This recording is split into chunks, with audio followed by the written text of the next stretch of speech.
guys, it's Sabrina. Today I'm going to be coming at you, I don't know why I said it like that. Today I'm going to be sharing with you the books that I'm going to be getting rid of. I like to do these videos periodically to kind of like cleanse my shelves, make room for new books, and I list them all on Pango Books. So if you want to buy any of them, they're on there somewhere. I'm not going to list my exact profile, but just search the book and you'll find it. I'm too lazy. Anyway, let's just get into it. There's like a wide array of books on here, and I don't want to say that like these books are bad or awful. Just for some reason I don't want to keep them on my shelf. Some of these books like I even rated like fairly highly, to be honest. They just aren't gonna stay on my shelves forever, so I'm getting rid of them now. The first book I want to talk about is Down Below by Leonora Carrington. This is a non-fiction book. Leonora Carrington was a very famous surrealist painter, and she was in a relationship with another famous surrealist painter named Max Ernst. However, the Nazis came, and I think he was Jewish, or they just didn't like his art or something like that, so they imprisoned him. They sent him to a concentration camp.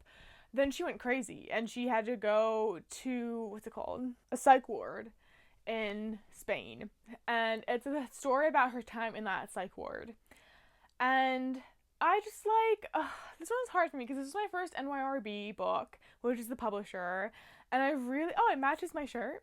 It matches my dress, I mean. And I really want to love NYRB so bad. Like, I've already bought a good amount of their books right here. And I want to love every single one. So the fact that this was the first one I didn't love it was a real letdown. I also just, I don't want to say excited. I was interested to see, what this would be like, but I expected it to be very emotional. And she wrote in a very, distant manner, which just did not work for me.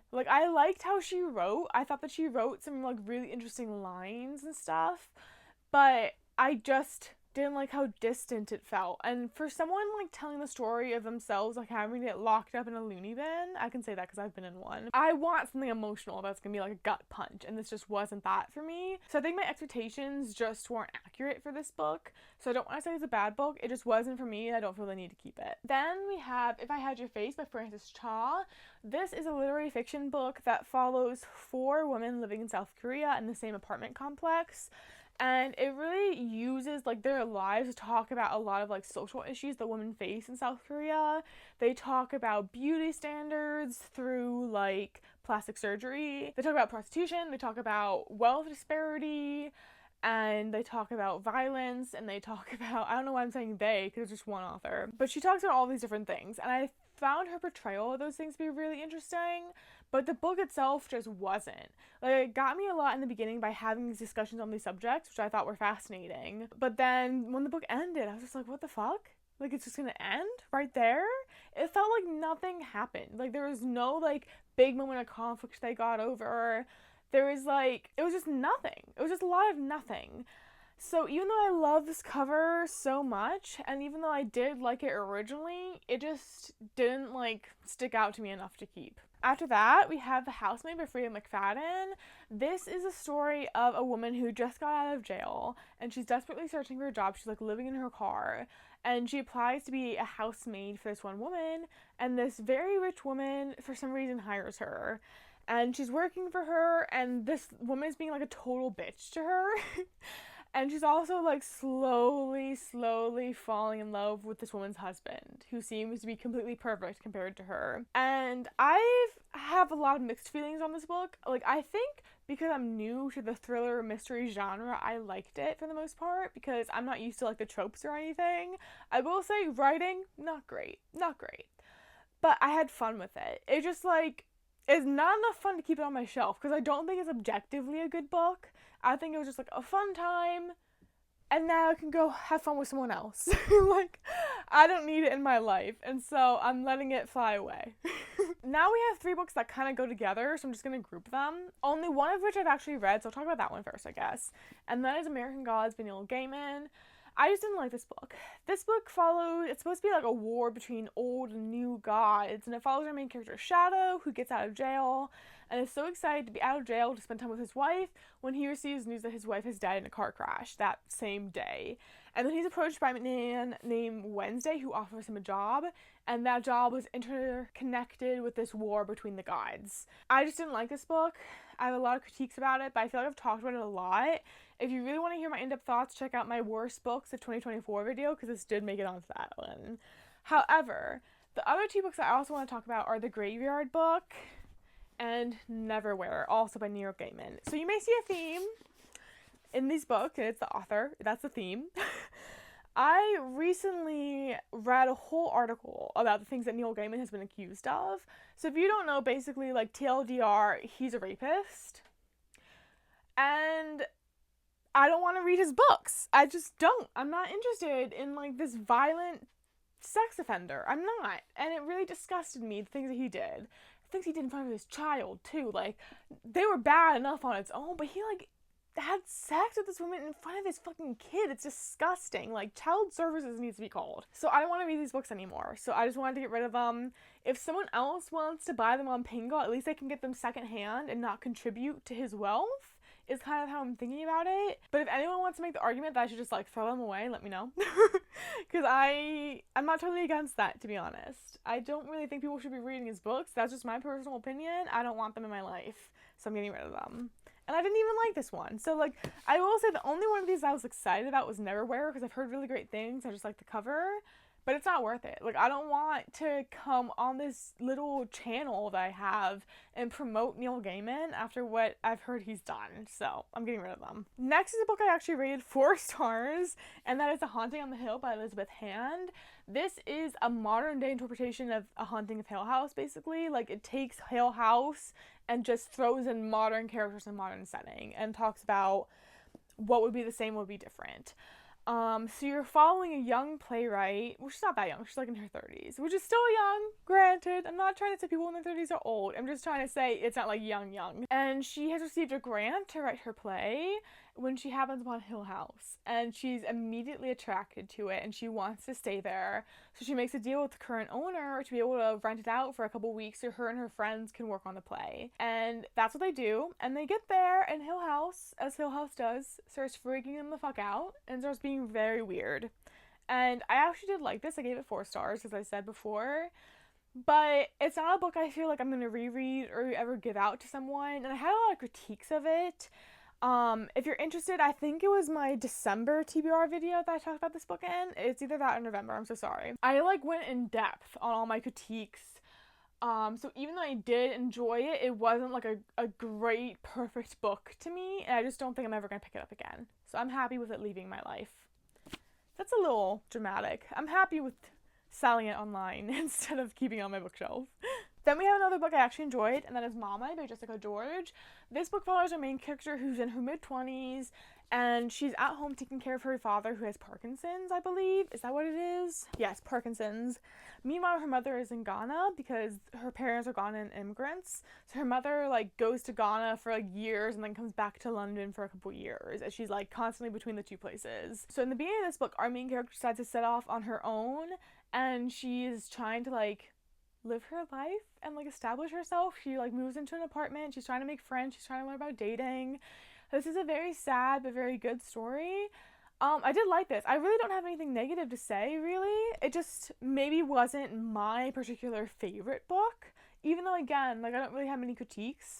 This is another one where, again, I don't really see myself rereading it. I don't really see myself lending it out to anyone. I can't really think of any of my friends that would, like, necessarily want this book, so I'm just gonna try to sell it online. Then we have the only book that I have DNF'd in recent memory, because I'm not a DNF'er. I will read a book, like a chapter of a book, and put it down, but I fully intend to return to it. This book is not the case for that. That is The Muse. Sorry. That's the other book she wrote. The Muse by Jessie Burton. I know nothing about this book because I only got 6 pages into it. I know it's like a historical fiction. Gotta be something about art. The title is The Muse.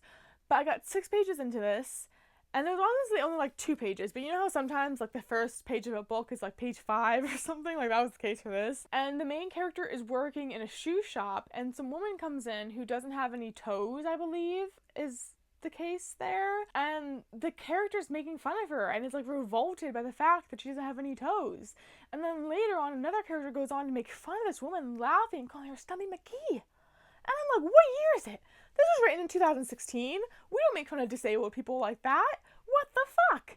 No, I'm not interested in this book at all. If someone else wants to read it, that's their problem, but I don't want it. Then we have The House Across the Lake by Riley Sager. This book follows a down on her luck actor. I mean, I guess she's not really down on her luck. What happened is her husband died, and then she became an alcoholic. And then her family forced her to stay at their lake house, so that she wouldn't continue to get the family involved in like all this drama that comes with being an alcoholic. And while she's there, a family moves in across the lake, and they have one of those like super modern homes where it's a bunch of windows and you can see into it at night. And she starts spying on them at night with a pair of binoculars. And then she actually meets the wife and becomes friends with her. And then one day the wife goes missing, and she is determined to figure out what happened. She's convinced that the husband has killed her. And things get crazy from there, to be honest. Like, this book took a turn that I don't think anyone could have predicted, because it's completely out of left field. I think that's why I didn't, like, it was just a mid book, to be honest. I read it really quickly because Riley Sager is like a very entertaining, quick read for me, but it didn't really have much substance, and I just thought the twist was just so ridiculous that I couldn't deal with it. So this definitely was not a favorite. After that, we have Ghost by Dolly Alderton. This book follows a woman in her 30s who's trying to date, and then she gets ghosted. And I read this only a couple months ago. I don't have much memory of it, to be honest. I knew when I read it that this book just was not going to stick with me. I don't think there's anything necessarily wrong with it, other than the fact that it's just not a book for me. This isn't really the kind of genre I typically read. I'm not typically interested in a story just about someone like dating people, even if it has like commentary on like being a millennial and like modern dating. I don't know. I don't know what I was expecting when I picked this up. I don't think I had any expectations. So I don't think like my expectations were ruined. I just think it wasn't a book for me, and I think someone else will like this a lot more. Then we have Mary by Nat Cassidy. This is a horror book who follows her main character, Mary. She's a middle-aged woman, and she is seeing things in the mirror that aren't there. Then she gets fired from her job. She has to move back to her hometown where she grew up with her aunt. And while she's there, she realizes that there's something wrong with her hometown. It's actually full of a cult that worships a serial killer. And then she kind of, as she's there, she's filling in these gaps from her own childhood. And this book was just trying to do a lot of different things. I don't think it really succeeded. I think it was trying to do way too much. I didn't enjoy it that much. I think I only gave it like 2 stars, which is a shame because I was really looking forward to it. And I've heard so much about it. And I was really excited, especially for like the culty aspects, because I love a horror book or a horror or anything that deals with religion. It's one of my favorite things. It just didn't do it for me. It didn't, which is sad. I'm not tossing it. I was going to say I'm tossing it. I'm not going to throw this book away. I'm just going to list it online. This one hurts. I will say that. And that is The Familiar by Leigh Bardugo. This one I could still change my mind on, to be honest. I might still keep this because I didn't love this book, but I do think it was a nice book, if that makes sense. I think it was a nice little story. So essentially this book is following our main character who dabbles in like small magic. She's working as basically a housemaid for this wealthier family, and then one day her mistress finds out, that sounds like the right, I was gonna say master, but that's also not the right word. Does this use a word? I don't know, her employer is the word I'm trying to find. Her employer finds out that she can do small bits of magic and makes her start performing for her guests. And then through this, she gains the attention of a very powerful figure in Madrid. And she has to compete in like a magical tournament. I don't know. It was just like, it took me forever to get into. And then, like, there were parts of this book where I was like reading it and thinking like, why am I not liking this more? Like, why isn't this piquing my interest? It took me a while to get through. I just didn't like it that much. But after I finished the book, like, I think things really picked up in the last, like, 4th or 3rd of the book. And I thought it was just a nice story at the end of the day. So maybe I will keep this. I don't know. This one, I will put in, like, an in-between pile. Because I don't want to get rid of it because it's Leigh Bardugo. I think that's what's holding me back. And I have this nice edition with these sprayed edges. And it's a beautiful book, cover-wise. And it's just, like, a nice story. But I just didn't love it. I didn't love it. And then the last book I have to talk to you about today is The Hacienda by Isabel Cañas. This book follows our main character, whose name I forget. I was going to try to say it, and then I realized I don't know what the main character's name is. But essentially, it takes place in Mexico, right? How am I forgetting everything about this book? Yeah, it's set in the aftermath of the Mexican War of Independence, and what I don't understand. See, this is one thing the book didn't do very well, in my opinion. It didn't explain the historical setting very well. I don't think The Familiar did that very well either. I like historical fiction that teaches me about history, But if it's set in a time period that I'm unfamiliar with, and it doesn't try to do anything to teach you about that, I feel like lost setting-wise and atmosphere-wise. So this takes place in the aftermath of the Mexican War for Independence, and all I really understood was that her father was on the wrong side of that war. So in the beginning of the novel, her father is killed, her and her mother are left adrift. They have to move in with, like, wealthier family that looks down upon them and treats them like servants. And so she gets married as soon as she can. She gets married to the wealthiest man she can because she wants to move back to his hacienda and live there and have her own home and be in peace and have peace for her and her mother. However, after they get married and after they go back to the hacienda, she realizes that there's something wrong with it. And that's as far as I'm going to go there.